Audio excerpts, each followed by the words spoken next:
Hey folks, and welcome to the latest video in the SAM for Rhapsody series.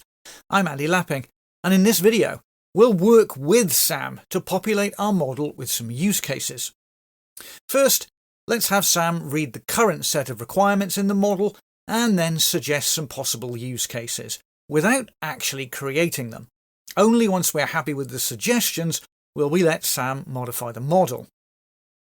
Okay, there are Claude's suggestions for use cases, but despite the guidelines, I can still see some of those use cases there are really single steps or messages. Not really what I would call use cases. Let's challenge Claude on one of them. Okay, it's agreed and it's removed the offending use case, but I can see there are still others.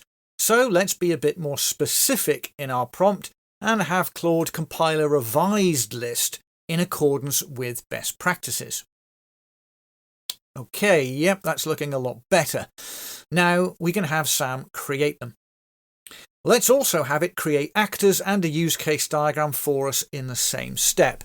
Now we could of course have broken that up too and agreed on the actors first before we let it create them. But there we have a set of use cases with connected actors and also traceability to requirements, along with a use case diagram. But since we didn't agree on those actors at the start, it has created one that maybe we don't want. So let's have it remove that from our model. As with all AI, there really does need to be a human in the loop to validate the choices being made.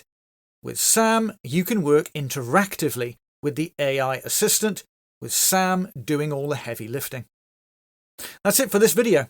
Over the course of the series, we'll explore other use cases for applying AI to model-based engineering in Rhapsody with SAM. But for now, thanks for watching.